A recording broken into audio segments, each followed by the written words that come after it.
Hello बच्चों, let's see this question. The question says main function of lenticell is. तो question हमसे पूछ रहा है कि lenticell का मेन फंक्शन इन चारों में say that is A, B, C या फिर D क्या है. तो क्वेश्चन के लिए जो हमारा की कॉन्सेप्ट रहेगा, it is going to be lenticell.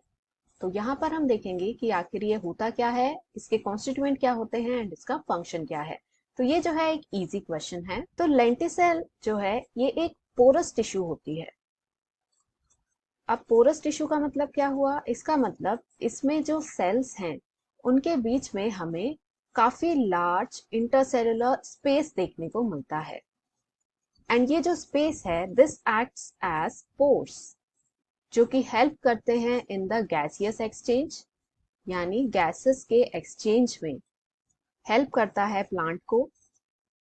Between the internal tissue and the atmosphere ये गैसियस एक्सचेंज होता है. इसके अलावा कुछ हद तक ट्रांसपिरेशन में भी हेल्प करता है. ट्रांसपिरेशन का मतलब क्या होता है, इट मीन्स कि वाटर वेपर के फॉर्म में जो एक्सचेंज हो रहा है विद द एटमॉस्फेयर उसे हम ट्रांसपिरेशन कहते हैं. बट लेंटिसेल की मदद से केवल 0.1% ऑफ टोटल ट्रांसपिरेशन होता है, यानी इसका जो एक्टिविटी है वो काफी ज्यादा कम है फॉर द ट्रांसपिरेशन. एंड ये जो पोरस टिश्यू है ये हमें देखने को मिलती है इन द पेरिडर्म, यानी जो सेकेंडरी ऑर्गन्स होते हैं या फिर जो बार्क है प्लांट का उसमें हमें ये पोरस टिश्यू लेंटिसेल देखने को मिलता है. अब क्वेश्चन में दिए ऑप्शंस को देखते हैं. सबसे फर्स्ट हमें दिया है ट्रांसपिरेशन. तो यहाँ हमने देखा कि ट्रांसपिरेशन में भी ये एक रोल प्ले करता है, यानी option A is correct.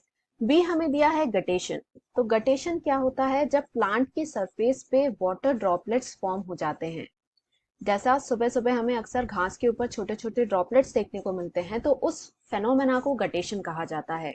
And इसके लिए लेंटिसेल रिस्पॉन्सिबल नहीं होता. ये वाटर ड्रॉपलेट्स जो फॉर्म होते हैं इसके लिए एक स्पेशल स्ट्रक्चर प्रेजेंट होता है जिन्हें कहा जाता है हाइड्रोथोर्स. यानी ये ऑप्शन जो है दिस इज इनकरेक्ट. सी हमें दिया है गैसियस एक्सचेंज. तो ये भी करेक्ट है. जैसा हमने यहाँ देखा कि मेन रोल जो है वो गैसियस एक्सचेंज में ही है, यानी सी इज ऑल्सो करेक्ट. तो ऑप्शन डी यदि हम ऑब्जर्व करें, यहाँ हमें दिया है both A and C are correct. So this will be our final answer to this question. So it is option D, both A and C. Hope you understood it well. Best of luck.